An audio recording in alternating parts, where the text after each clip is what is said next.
Hello, it's Kevin Kenny. We are live on the corner of 4th and Broadway over here on the Build series. And we're about to be joined on stage by someone who has been described as an Australian alt-pop powerhouse and is back with our first batch of new music since her critically acclaimed debut album, Sugar Mountain. Please, let's give a round of applause to Jack River. Thank you. How are you? We almost missed our cue for you at home. We were talking about Kylie Minogue. We were talking about Australia and then Kylie Minogue, and she had herself like a little fashion show to just finish that story out here with the paparazzi. So. I'll bring a fashion show next time. Yeah.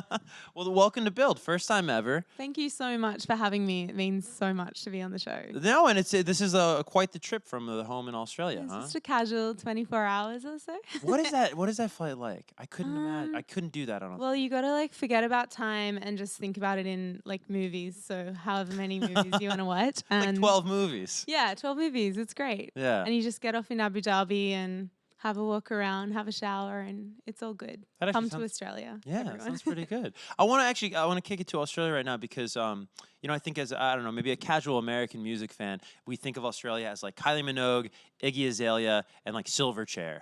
You know what I mean? Yep. But what was it like? What did you listen to growing up? Take me back to then. Well, we listen to a lot of American music and Canadian, really.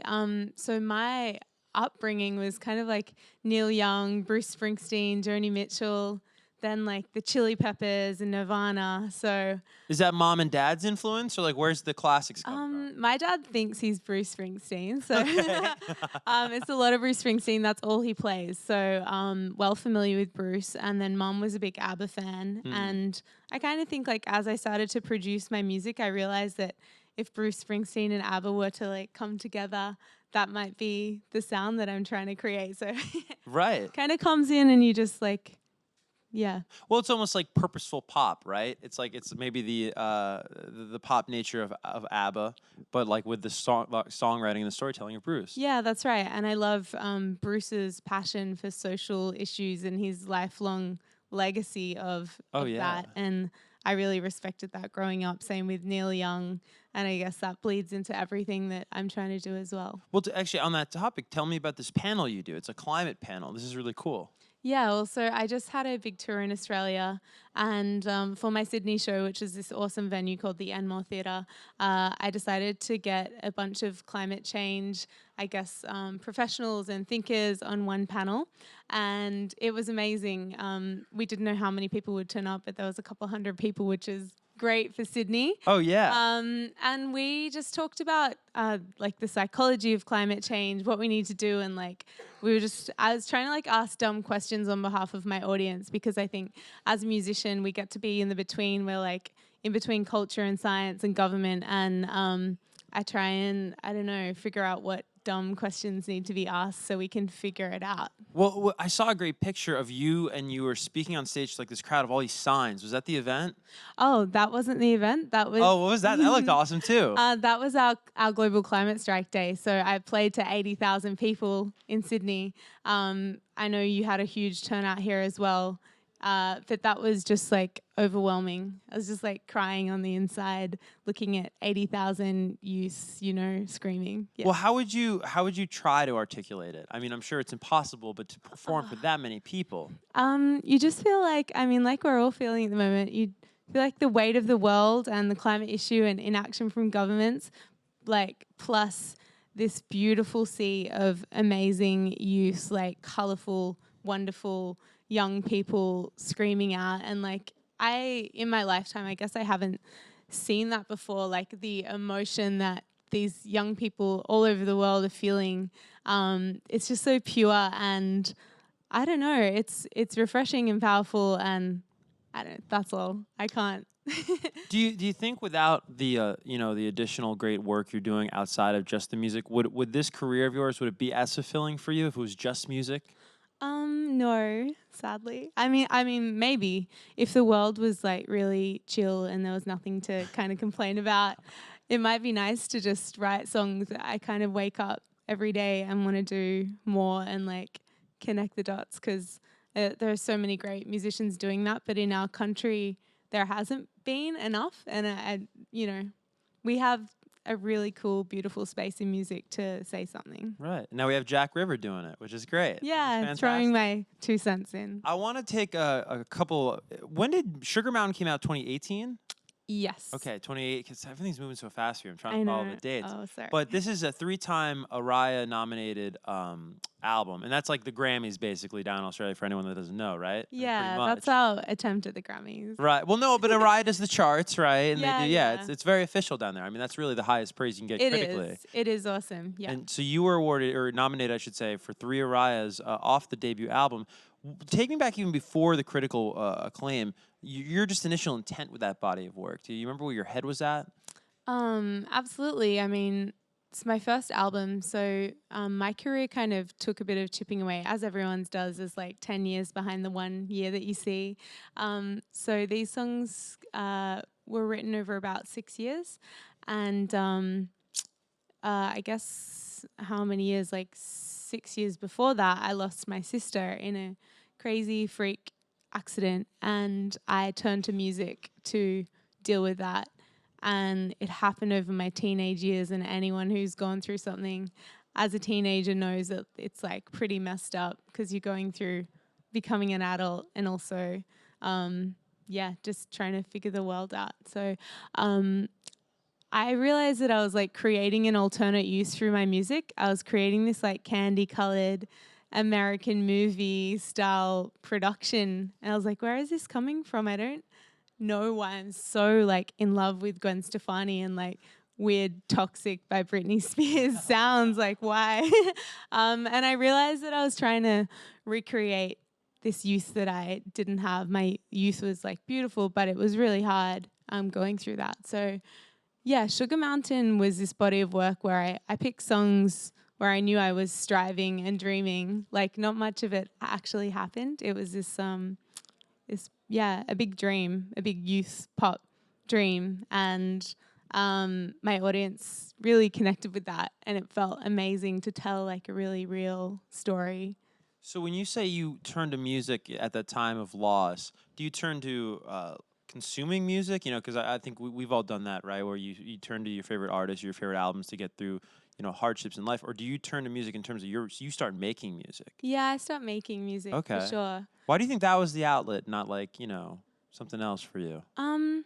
I think with music you can create like a whole world. Like each song, you can go into the studio and imagine like a scene in a movie, and you don't have to go out and like film the movie. You can just make it in sounds and create emotion. So it's like this mirror that you can like you touch and you can crack instead of just writing on a page, which is like great, but you can't feel it like in a song. You know, you're just taken to that place. So yeah, I wanted to feel, and I went to music to like make my own feeling. If Sugar Mountain was one of those American movies that you loved growing up, what American movie? Oh my would it God, be? that's such a fun question.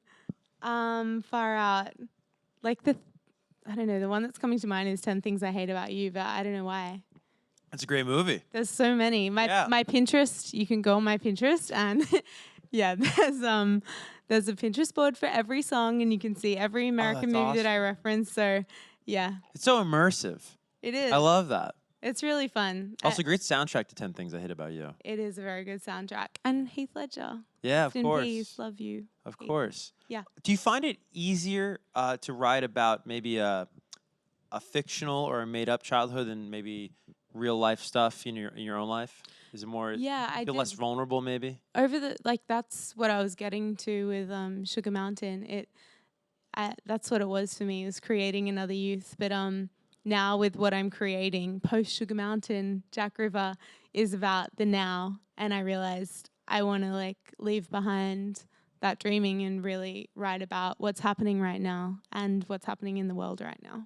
So, I mean, that's something I feel like just as people we're in this endless search of, right? Being able to live in the present, being able to appreciate the present. How did you arrive there as a songwriter? Because I think it's less talked about in the songwriting world of being able to write about what you're feeling right now. Present. Yeah. Great question again. I guess I realize that so much of our world is like us, you know, I mean, in Australia and UK and US, we're just on Instagram, like tripping out on other people's lives, and you can almost forget the depth of your own person and the really weird, complex things about your heart and your mind that like make you who you are. And I was just feeling really confused, as so many of us are, about who I am. So I made it a mission this year, writing my next body of work, to like stop and pick songs that I know are really complex and they don't fit together at all. And they're like really electronic and then really acoustic. And this next thing that's coming out next year, it's about complexity in the digital age and just being honest with yourself. Yeah.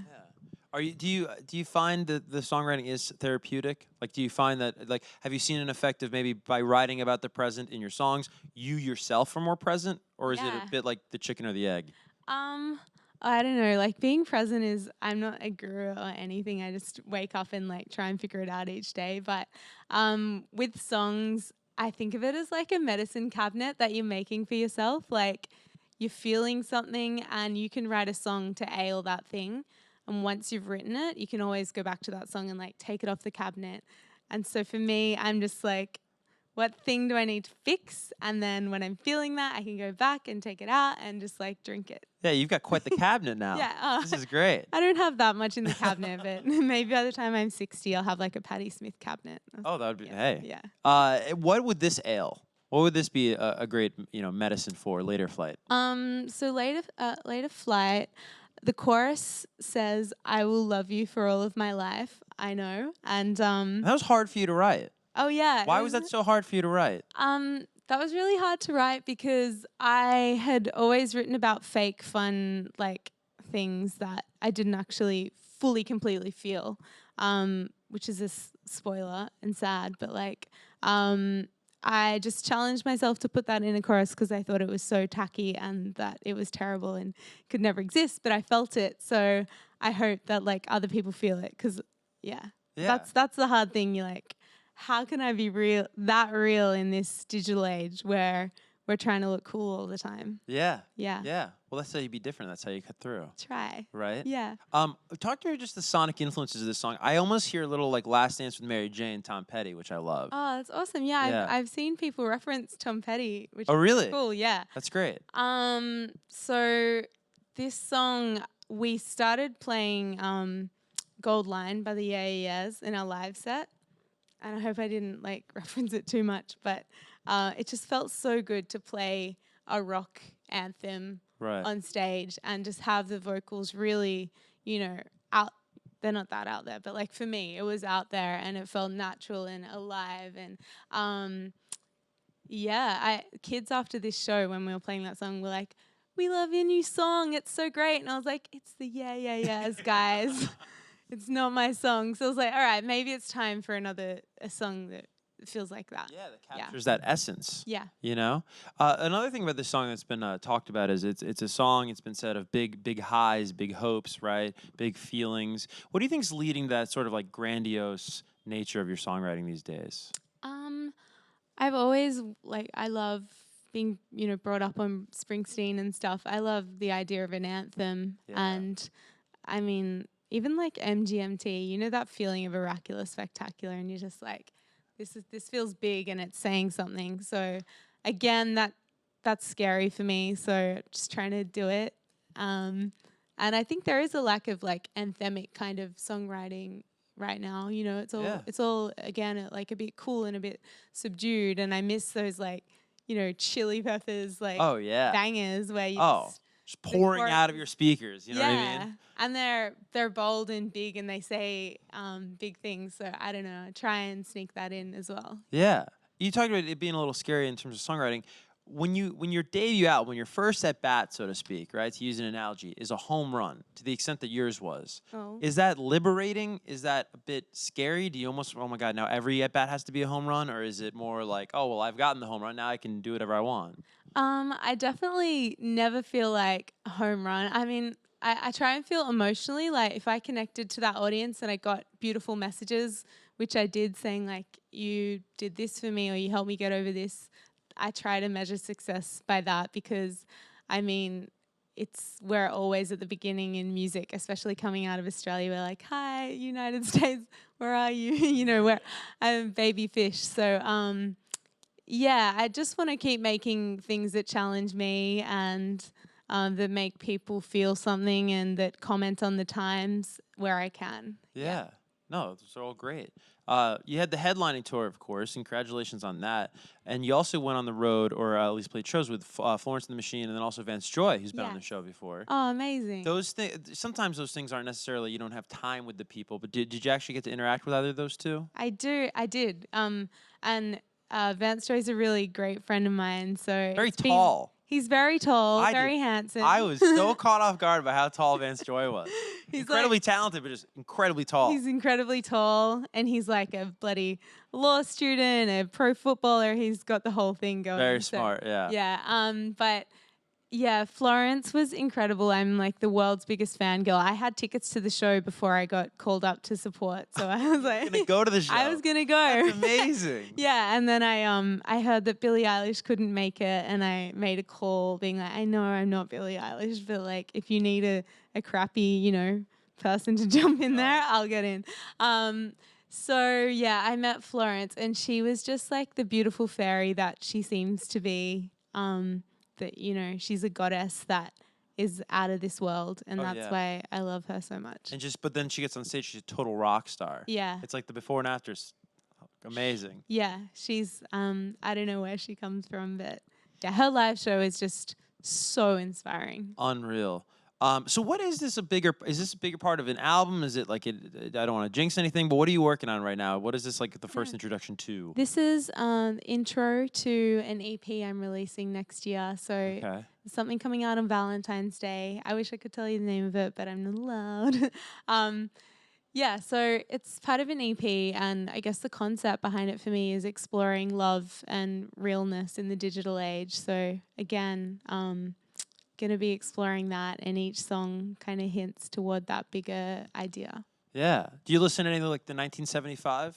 Oh, yeah. They've been kind of exploring that same thing too, because I think it's nice that I feel like our generation now is sort of like being able to comment on sort of the things that are unique to us. Yeah. And just these unique experiences. But I know Maddie and the guys are, I forget they have the longest album titles, but there was a reason to I know, yeah. And they did they do this song with Greta Thunberg as well?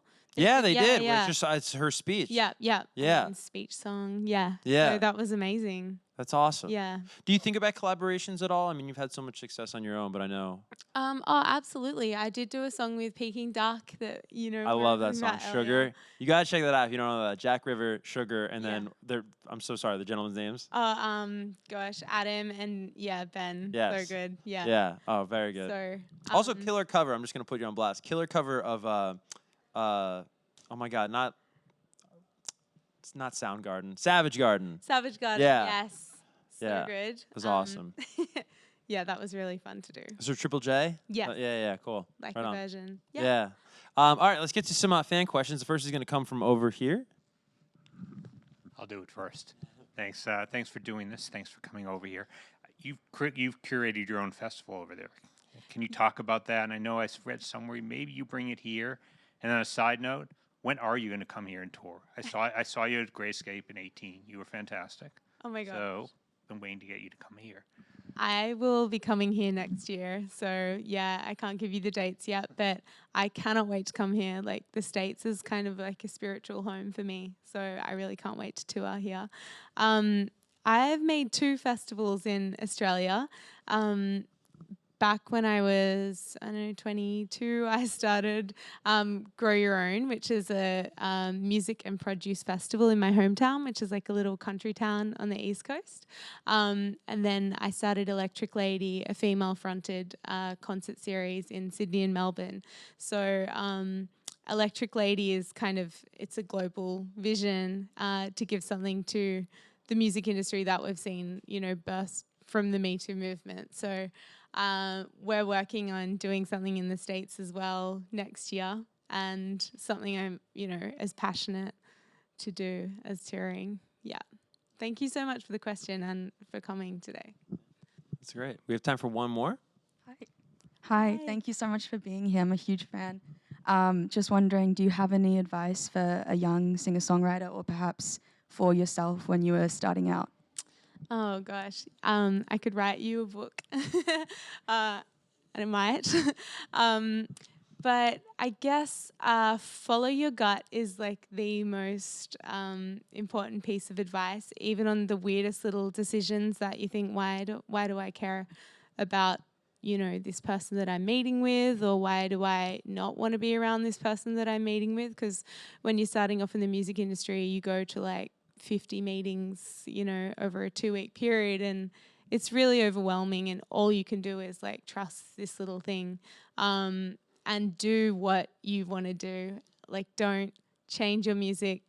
Don't write with people you don't want to, because it all like eats away at your ability to trust your gut, I think. So, yeah, I don't know. That's like the advice to beat all advices, I think. I hope. Yeah. Beautiful. Thank you so much. Thank you so much for coming. Those are both great questions. All right, we're unfortunately out of time here, but thank you so much. Again, the later flight is out and available now. The video also is great. You worked with, I just want to plug who you worked with here because it was a longtime collaborator, right? Oh, Xavier Dunn. Yes. Yes. Thank you so much. Xavier and I make everything together. We record everything in his bedroom to date. So, like, it's pretty DIY, taking on the world from a bedroom. Like, I love it. And very excited, of course, for the EP Valentine's Day 2020. One more time, guys. Jack River. Thank you.